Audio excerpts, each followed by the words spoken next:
Cinquième fils d'Édras Laterrière, durant trompe-souris à Saint-Justin de Masquinongé, était de bonne race. À 16 ans, il en avait de l'air de 20, c'était atteint au pain, il était fait fort.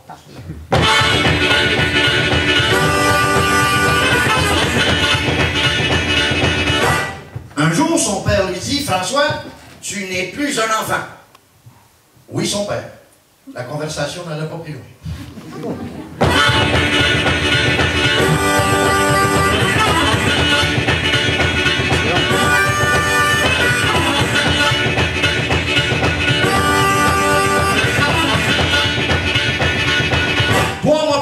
François, si t'es plus un enfant, as-tu pensé ce que tu vas faire dans la vie?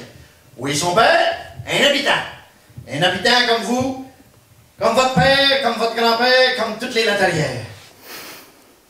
Le bonhomme trouvait ça drôle pour un cadet qui voulait devenir un habitant. Il se promit d'y réfléchir.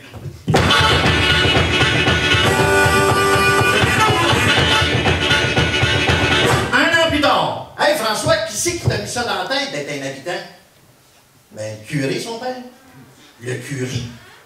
Hey, on rit pas si le curé a dit ça. Qui c'est qui t'a dit? Bon, pourquoi il t'a dit ça? Ben, il a dit qu'il fallait préserver l'héritage des ancêtres. L'héritage des ancêtres. Mais là, Édras Laterrière, il la trouve pas drôle. Attelle la grise, il descend à l'église, sonne chez monsieur le curé répond, Monsieur Laterrière, que faites-vous là? Monsieur le curé, je m'en viens payer la dîme. Mais vous l'avez payé la semaine dernière, monsieur Laterrière. Ben, je vais la repayer encore, monsieur. Entrez, entrez. Le curé voyait bien qu'il y avait quelque chose qui n'allait pas. Il fait asseoir Édras Laterrière. Et là, la dîme payée, puis l'habitant, il ne bougeait pas. Mais qu'y a-t-il, monsieur Laterrière? Ben, il y a que mon plus jeune, il est en train de mettre la chicane dans la cabane, il veut voler la terre de son frère. Il veut voler la terre de son frère? Mais voyons donc, monsieur Laterrière, mais voyons donc. Votre plus jeune, le cadet, ne veut pas voler la terre de son aîné. Il veut être un honnête cultivateur comme vous. Vous croyez, monsieur le curé? Oui, je le crois. J'en suis certain. Mais monsieur le curé, c'est qu'il y a un petit détail. C'est qu'il n'y en a plus de terre. Il n'y a plus de terre dans la paroisse, il n'y a plus de terre dans le comté, il n'y a plus de terre dans la province. Comment va-t-il faire? Monsieur Laterrière, c'est un détail. Nos ancêtres n'avaient plus de terre en France. Ils en trouvèrent au Canada. Vous dites que votre fils n'aura plus de terre dans le comté, dans la province. Il n'y a pas de problème. Il va en trouver dans le Far West. De quoi? Le Far West. Là, le bonhomme Laterrière, le Far West puis la Pentagonie, il ne savait pas ce que c'était, mais il était content que son fils ne s'installe pas à ses dépens.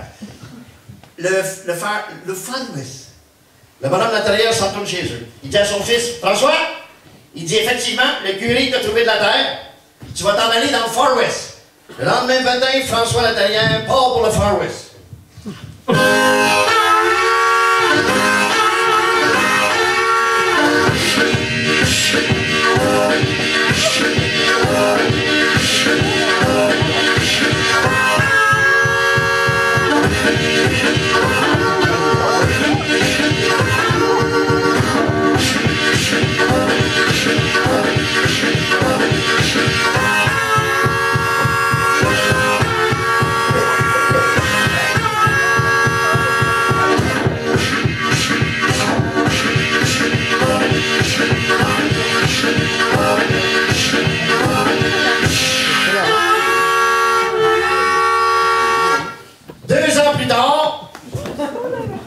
Là, vous vous demandez peut-être pourquoi 2 ans plus tard, François Laterrière est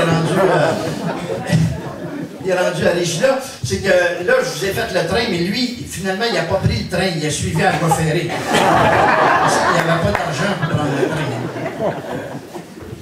train. Rendu à Regina, mon François Laterrière, il s'informe. Pardon, monsieur, le Far West, c'est ici?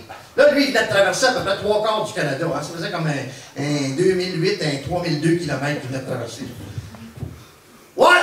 Le Far West, monsieur. C'est ici. I don't speak peace. Le Far West, monsieur.